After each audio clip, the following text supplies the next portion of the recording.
നമ്മുടെ comfort zone എങ്ങനെ കെണിയായി മാറുന്നു എന്നതിന്റെ ഉദാഹരണമാണ് ഓടാൻ മറന്നുപോയ ഓട്ടക്കാരുടെ കഥ. ഒരു കൂട്ടം ചീറ്റപ്പുലികൾ കാടുവിട്ട് സമൃദ്ധമായ ഒരു ദ്വീപ് താഴ്വരയിൽ എത്തപ്പെട്ടു. ദ്വീപ് ആയതിനാൽ അവിടെ ഇര തേടി അധികം ഓടേണ്ട ആവശ്യമില്ലായിരുന്നു. കാട്ടാറിനോട് ചേർന്ന് ധാരാളം മൃഗങ്ങളും എളുപ്പത്തിൽ പിടിക്കാവുന്ന ഇരകളും അവർക്ക് സമൃദ്ധമായി ലഭിച്ചു. പട്ടിണിയില്ലാതെ സുഖലോലുപതയോടെയുള്ള ജീവിതം യുവാക്കളായ ചീറ്റപ്പുലികൾക്ക് ഏറെ ഇഷ്ടപ്പെട്ടു. അവരുടെ കൂടെ അനുഭവസമ്പന്നനായ ഒരു മുതിർന്ന ചീറ്റപ്പുലി ഉണ്ടായിരുന്നു. ആയാസമില്ലാത്ത ജീവിതം തന്റെ വർഗത്തെ നശിപ്പിക്കുമെന്ന് അയാൾ ഭയപ്പെട്ടു. അദ്ദേഹം എല്ലാവരെയും വിളിച്ചു പറഞ്ഞു, നമുക്ക് നമ്മുടെ പഴയ കാട്ടിലേക്ക് മടങ്ങാം. ഈ സുഖസൗകര്യങ്ങൾ നമ്മുടെ കാലുകളുടെ വേഗത കുറയ്ക്കും, നഖങ്ങളുടെ മൂർച്ച കുറയ്ക്കുകയും പല്ലുകളുടെ ബലം കെടുത്തുകയും ചെയ്യും. വെല്ലുവിളികളില്ലാത്ത ഈ താഴ്വര നമ്മെ ദുർബലരാക്കും. എന്നാൽ സുഖലോലുപതയിൽ ആകൃഷ്ടരായ യുവ ചീറ്റപ്പുലികൾ അദ്ദേഹത്തിന്റെ വാക്ക് ചെവിക്കൊണ്ടില്ല. മുതിർന്ന ആ ചീറ്റപ്പുലി ഒറ്റയ്ക്ക് കാട്ടിലേക്ക് മടങ്ങി.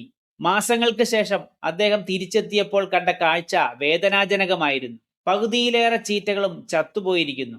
അവശേഷിച്ചവർ മുറിവേറ്റും തളർന്നും കിടക്കുന്നു. കാര്യമന്വേഷിച്ച മുതിർന്ന ചീറ്റപ്പുലിയോട് ഒരു യുവ ചീറ്റപ്പുലി കരഞ്ഞുകൊണ്ട് പറഞ്ഞു, കുറച്ചു നാൾ മുമ്പ് ഒരു വലിയ ചെന്നായ്ക്കൂട്ടം ഞങ്ങളെ ആക്രമിച്ചു. പ്രതിരോധിക്കാൻ നോക്കിയപ്പോഴാണ് ഞങ്ങളുടെ ഓടാനുള്ള വേഗതയും നഖങ്ങളുടെ മൂർച്ചയും നഷ്ടപ്പെട്ടതായി അറിയുന്നത്. അതിനാൽ ഞങ്ങളിൽ പലർക്കും അവരോട് പൊരുതി നിൽക്കാനാവാതെ ജീവൻ നഷ്ടപ്പെട്ടു. അന്ന് അങ്ങയുടെ വാക്കുകൾ ധിക്കരിച്ച് അങ്ങയുടെ കൂടെ പോരാതിരുന്നതിന്റെ പരിണത ഫലമാണിതെല്ലാം. വെല്ലുവിളികളില്ലാത്ത സാഹചര്യങ്ങൾ വളരുന്ന വിളകൾ പാഴായി പോകുന്നു. പോരാട്ടങ്ങളാണ് എപ്പോഴും നൂറുമേനി വിളയിക്കുന്നത്.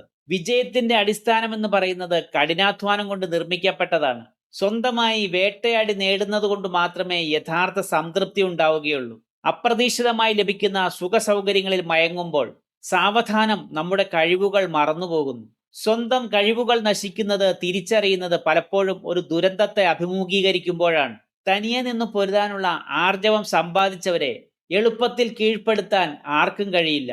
ഓരോ പുതിയ പോരാട്ടവും അവർക്ക് പുതിയ മികവുകൾ നൽകുന്നു. വേഗത്തിൽ ലഭിക്കുന്ന നേട്ടങ്ങളെക്കാൾ സാഹചര്യങ്ങളോട് പൊരുതി സാവധാനം നേടുന്ന വളർച്ചയാണ് നിലനിൽക്കുക. പ്രതിരോധശേഷിയില്ലാത്ത വളർച്ച എത്ര വേഗത്തിൽ നേടിയാലും അത്ര തന്നെ വേഗത്തിൽ നശിക്കുകയും ചെയ്യും. ജീവിതത്തിൽ വെല്ലുവിളികൾ കുറയുമ്പോൾ നമ്മൾ സന്തോഷിക്കുകയല്ല, മറിച്ച് ജാഗ്രത പാലിക്കുകയാണ് വേണ്ടത്. കാരണം ശാന്തമായ കടൽ ഒരിക്കലും ഒരു നല്ല നാവികനെ സൃഷ്ടിക്കില്ല. വീഡിയോ ഇഷ്ടപ്പെട്ടാൽ ഷെയർ ചെയ്യാനും ലൈക്ക് ചെയ്യാനും സബ്സ്ക്രൈബ് ചെയ്യാനും മറക്കരുത്. നിങ്ങളുടെ പ്രതികരണങ്ങളാണ് എൻ്റെ മോട്ടിവേഷൻ. താങ്ക്